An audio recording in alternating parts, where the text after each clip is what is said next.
bank. Hey Brett, how's it going today? Good, hey Ange, how are you? Good. So that means it's another week of Money in the Bank.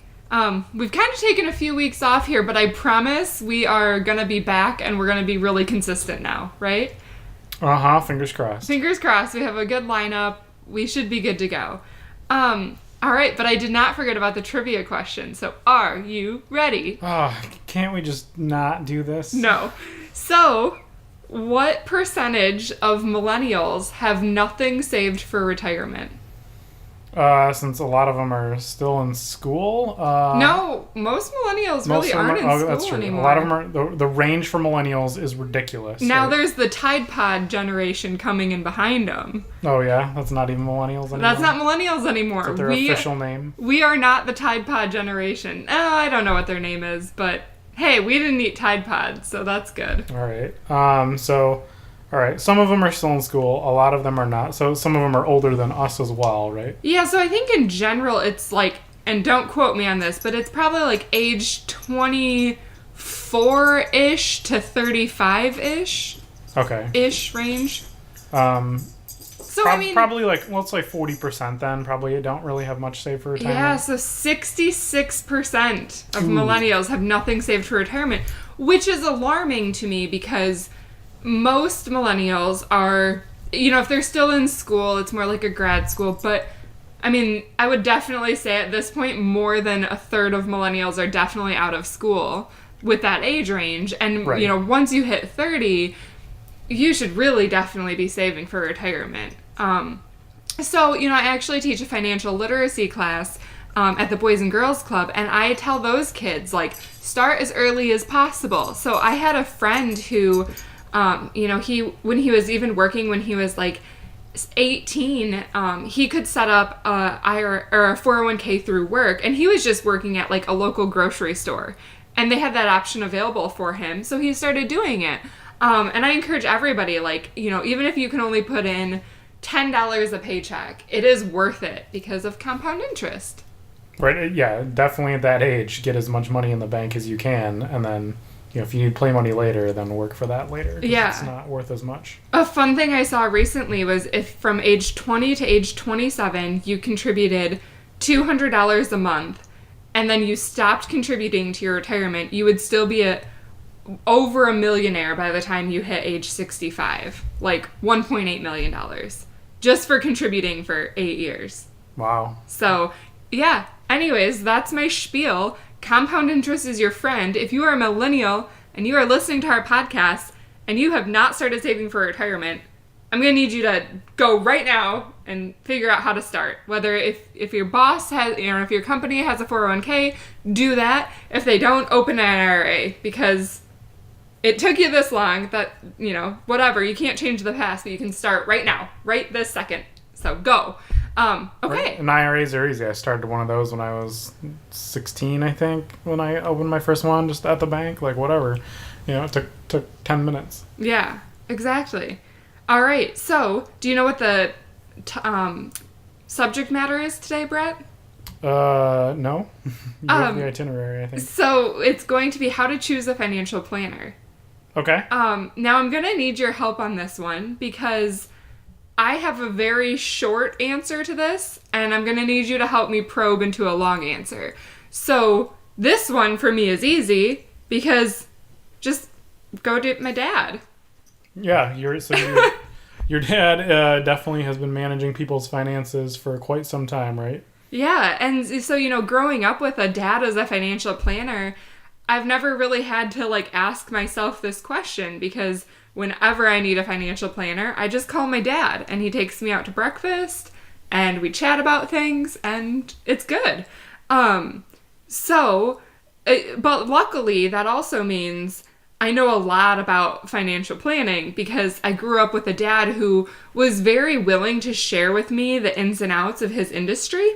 So I actually have a lot of knowledge on this subject, I'd say. So let me back you up and I'll ask two questions. So first of all, what defines a financial planner, right? What are those criteria? What does that person help you with? Because I think there's a couple different types of roles out there, and that kind of work is divided amongst them. And the second question is, when would I or why would I ever need a financial planner? Gosh, you ask some hard questions.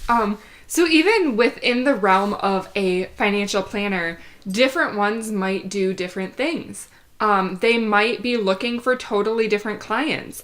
So some are smaller time firms and they're wanting to help the average middle class person. Some financial planners will only take you on as a client if you already have a net worth of over $1 million.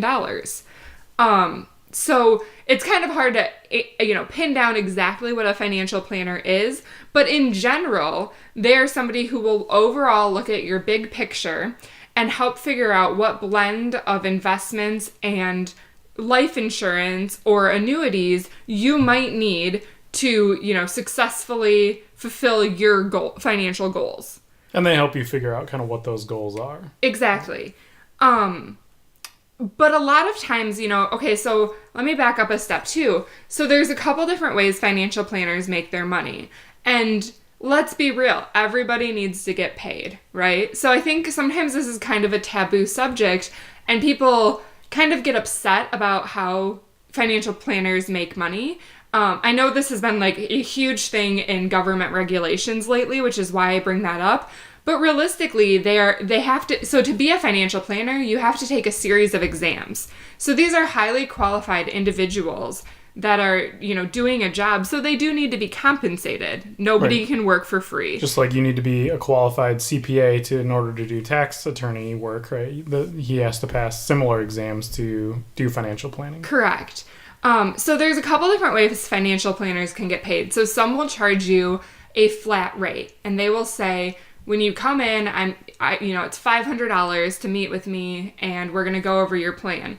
Now, the benefit here is sometimes these planners will recommend services that maybe they don't get paid from. So an example of that would be maybe you go to a financial planner, and they're like, well, you're quite young, and so the right thing to do is to get an index fund through Vanguard, which has low fees, right? They might not make money selling you that product. So their flat rate fee of $500 is to get that covered, right? But here's where the industry can be a little bit sketchy. There are also people who charge a flat rate fee, but then they sell you products that have a commission baked into them. Now, as an actuary, I can speak on that a little bit. So when you buy a life insurance product or you buy an annuity, when we price the product, we bake in a commissions rate to pay the agent who sells that policy, right? Mm-hmm. The sales guy. So there are people out there who will charge you a flat rate fee, plus they will get you in a product that has a commission, so they double dip and get twice the money. Mm-hmm. Now there's other planners who it's completely free to meet with, and then they just take whatever commission the company pays them. So it's a little more honest than guy number one there, right? So it depends. A lot of government regulations are trying to shift more towards fee-based advising because they think it's more straightforward. But then you have to sell products that don't have the commission, right? Mm-hmm. So if it's done that way and you charge a flat fee that the customer can understand, and then you don't double dip, who's to say what's better, right? I don't know. Everybody has an opinion about it, but either way, it's probably going to wash out to be about the same. But yeah, it's that middle guy that double dips that it really does give financial planners a bad rap. But you should always talk to them about what their fee structure is for their services. That shouldn't be a secret in the conversation that you're having with them, or a surprise at the end of the conversation once you're ready to pull the trigger and do some things, right? Understand that and be okay with it. Absolutely. And I would say if they're not willing to talk to you about their fee structure, they're probably not the right person to talk to. I know my dad has always been very upfront with his clients about the fact that he gets a commission, from the companies, and nobody's ever had a problem with it. But he's willing to explain it and talk to him about it, and I think that's important. Right, and I think I prefer that way personally, right? Because I've worked with him as well, and he's set things up for me that he gets a commission for that's like some percentage, right? Some really low percentage of whatever I invest into that. And it doesn't change all the time, right? His fee structure is great because it's not like he moves the money around, then he gets more commissions based on that, because a lot of guys in the financial industry for years have been doing that, right? And those are the guys that are giving the entire industry bad raps, because they're just like taking little old ladies' money by moving them in and out of products like every year, and they get a commission every time the money changes hands. Yeah, it's called churning, and it's super frowned upon. And even as actuaries, we have to kind of pay attention to things, and if we notice that churning might be happening, we're like, whoa, we need to go, talk to this agent to figure out if he has good reason for this. But it still happens. And honestly, that's the reason this industry gets a bad rap. But, I wanted to go back to your question too about who needs a financial planner. And I would say most people.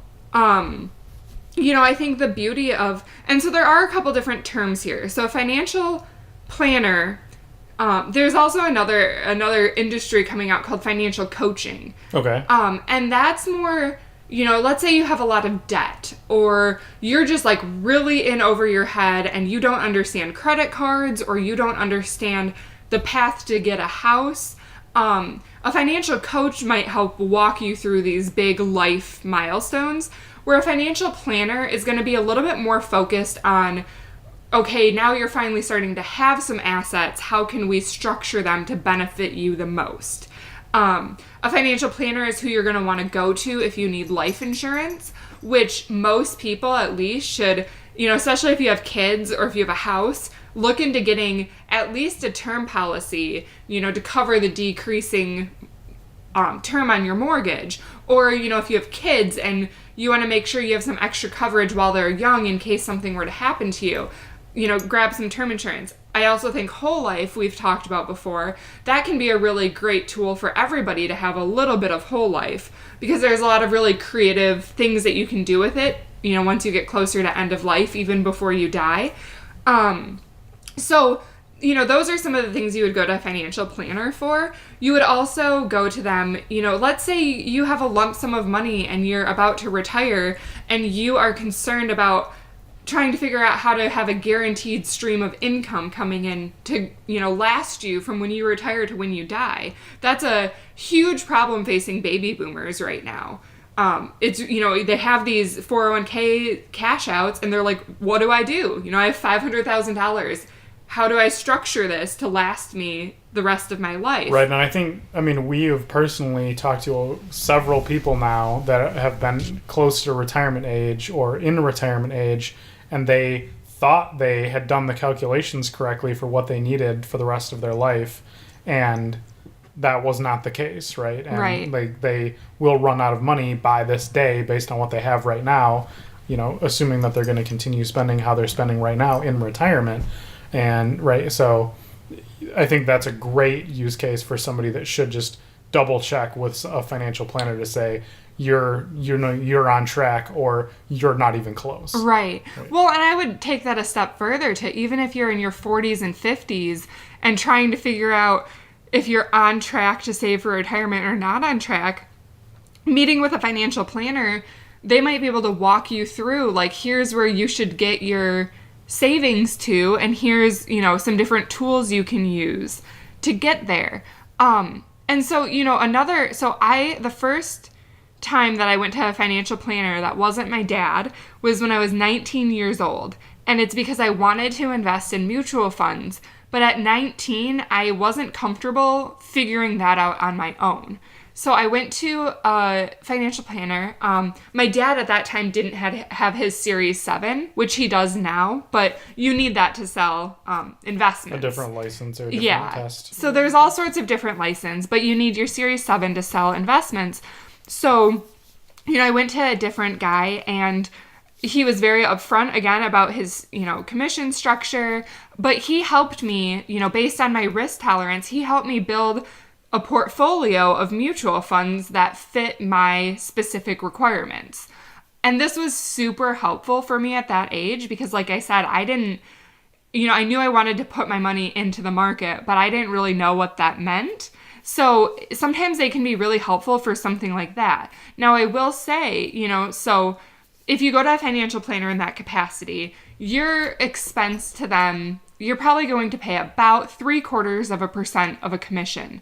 But honestly, like that to me is a pretty small price to pay if you have no idea what you're doing and you're the type of person that will get scared when the market goes down and pull your money out. And I guess that's a secondary effect of having that person there, is they're a safeguard against you making a bad decision that is going to negatively affect you because of fear, right? Exactly. Or because you want access to that money that you shouldn't be touching because it's a really bad idea. It's a bad investment strategy to pull that money out because that's the money that is making you the most return. And so you shouldn't touch it. But, oh, yeah, I want to go buy this like new coffee pot or whatever, right? And I'm gonna go pull this money out of my investment account to do so. This person's gonna be like, well, let's look at that a different way, right? Yeah, and I think that's what I've seen. That's the value I've seen my dad add quite a bit back. He'll have a client call him up and be like, okay, I want to go buy a car, so I'm gonna take out $30,000, and he'll be like, well, wait, you said that this was your fund for your 12-year-old to go to college in 6 years, and if you pull this money out, are you going to be able to afford that goal still? So it's kind of nice because you have that sense check of like, oh, I put this in for a reason.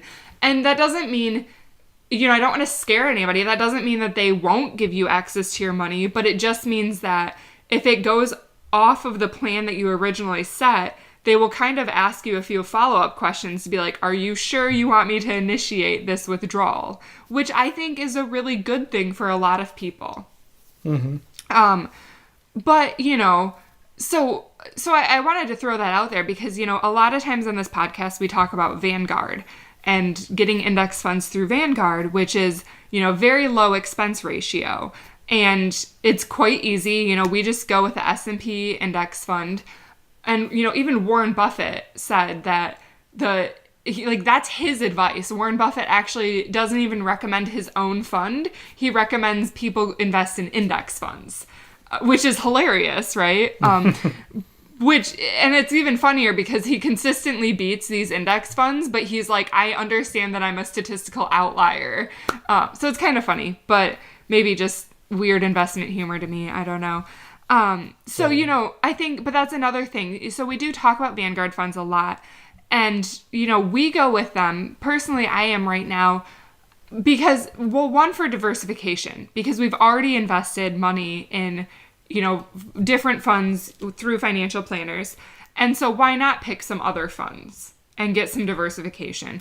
And also because I actually just really enjoy reading about these things. So, like Brett, I'm sure you can, testify, but I'll come to you or I'll look at your 401k and be like, oh my gosh, like you have this fund that I've been following for 5 years and I've always wanted to buy. And so I'm like, I don't even know what this is. Like, I'm like for sure an anomaly.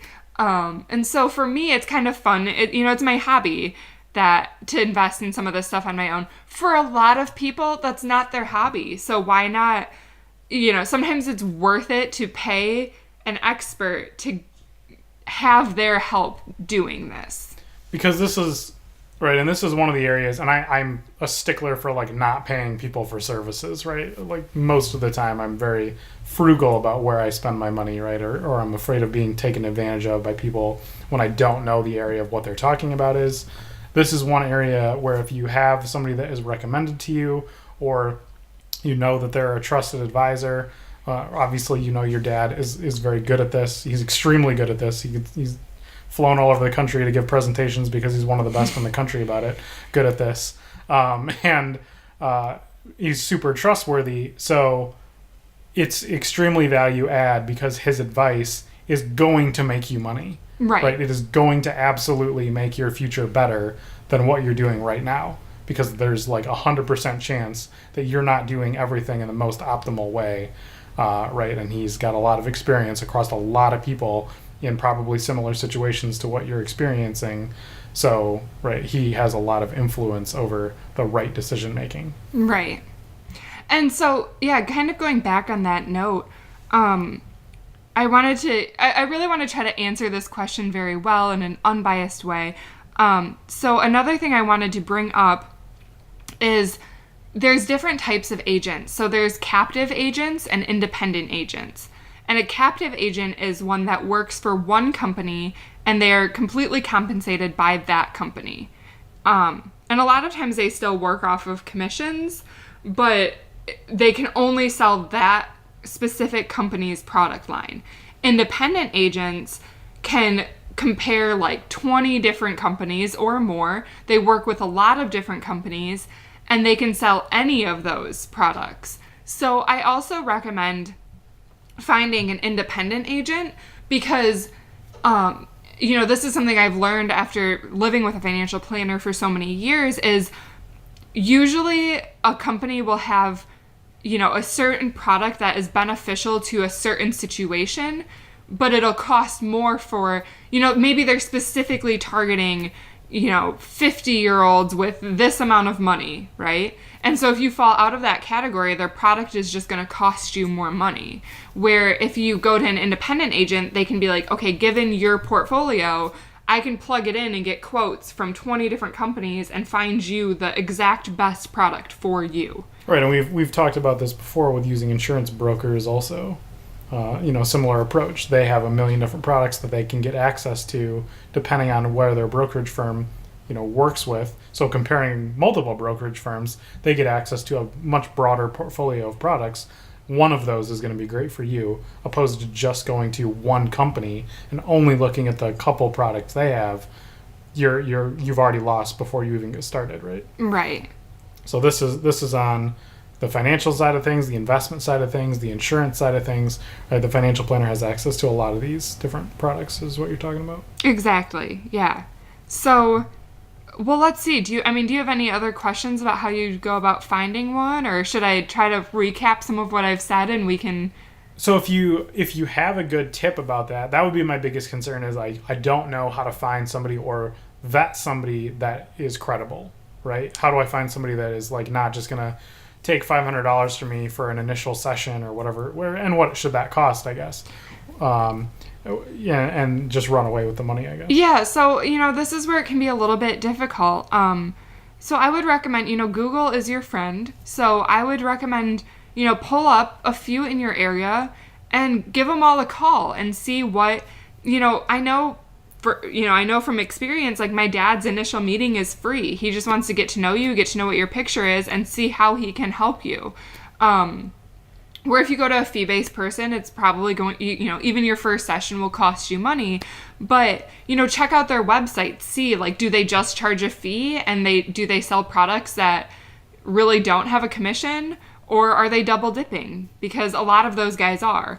And it also depends what you're looking for. So, if you're young, if you're in your 20s and 30s and you just want to start investing in a mutual fund, then just make sure you're finding somebody with their Series 7s and, make sure they have the qualifications, I guess, you're looking for at any age. So what are those check boxes? What are those qualifications? So this is where it gets a little bit difficult because it depends what you're looking for. So there's like FCLU is one.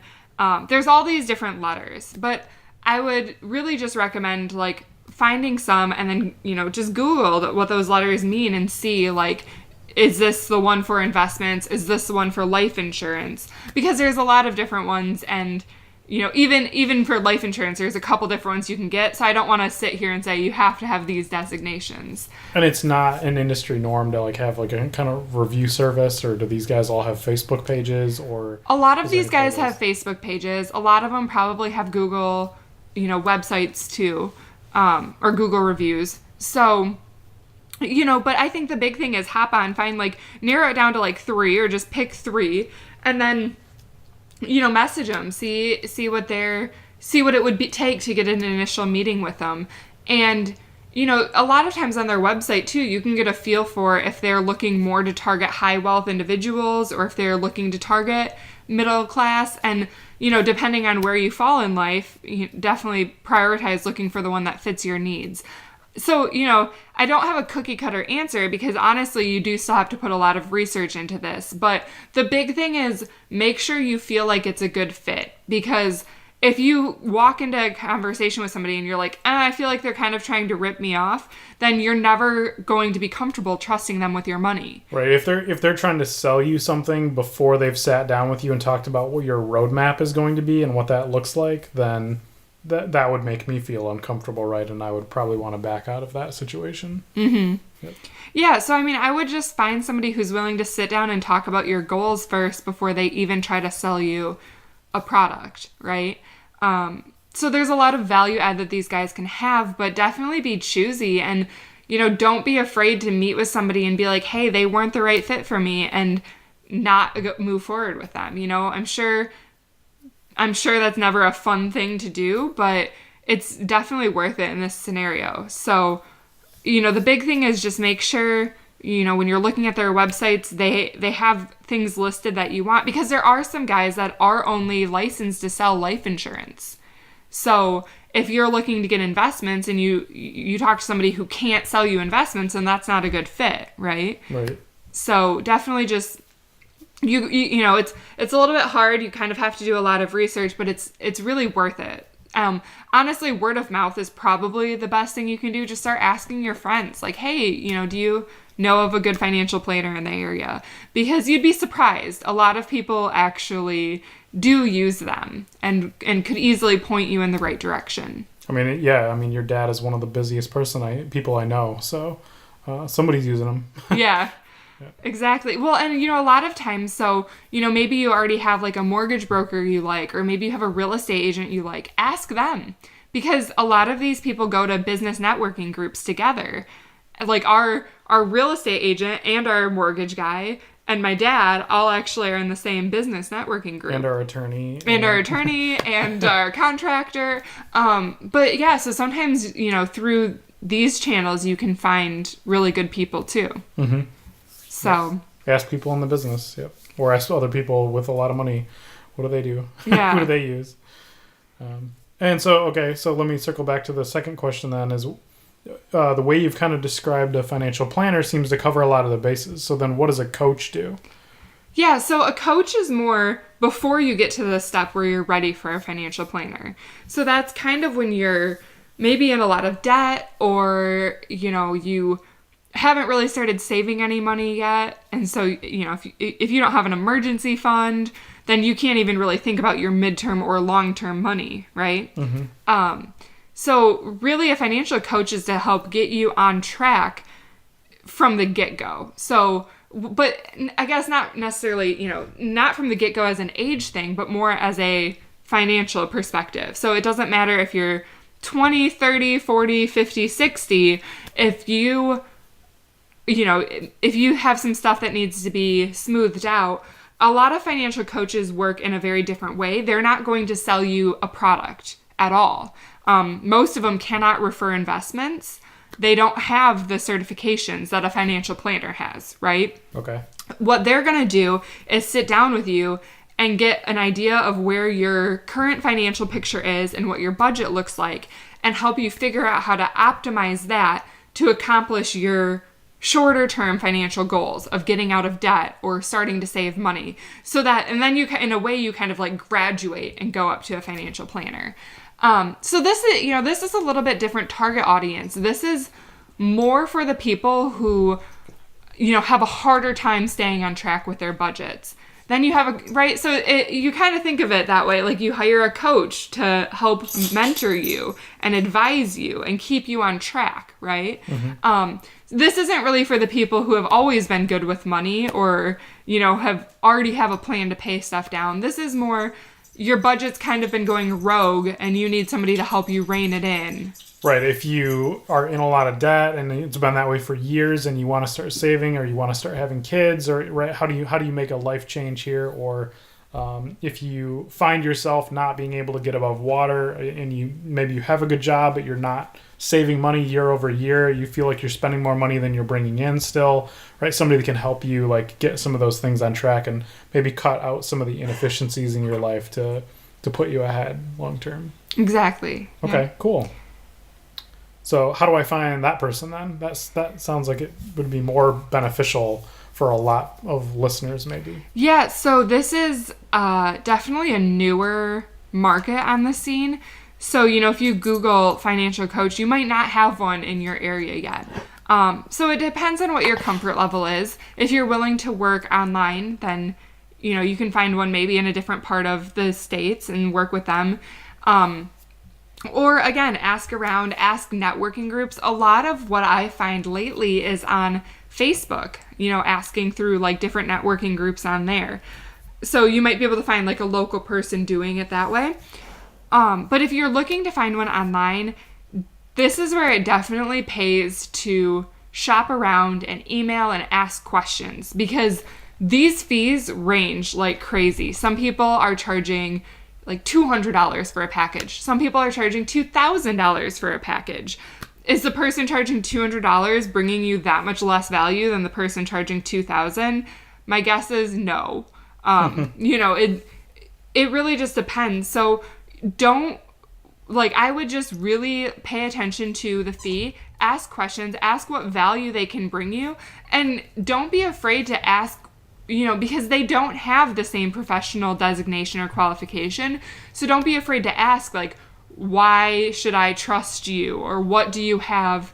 How have you learned to do this? What's your story? What's your experience? Exactly. So don't be afraid to ask questions again. I think that's a big thing with a lot of this. You have to make sure you're a good fit, because if you're not a good fit on either side, I've helped a lot of people.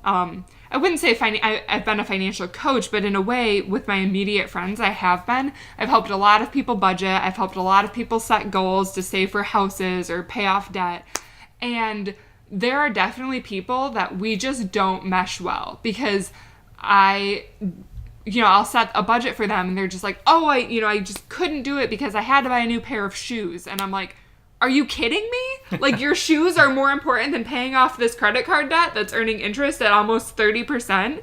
And I will never understand that. So I think you have to, again, make sure that you mesh. And, if you're that person that's like, I need my, $100 a month shoe budget, then find a coach that is like, oh yeah, I have one of those too, and we can work around that. Not the coach that's like, you absolutely can't do that. But again, I'm that person, so stop doing that. Like, if you're in that much debt, that's $1,200 a year. What are you doing? So anyways, it's a big personality thing at that point. That's so many cheeseburgers and so much failure for future self. So many cheeseburgers. All right.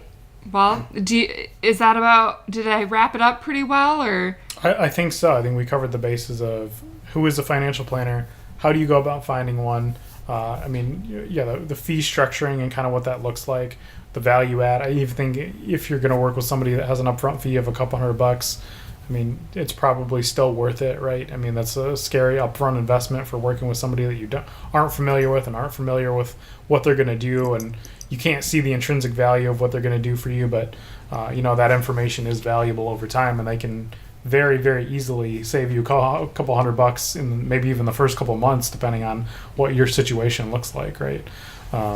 Certainly within a year, right?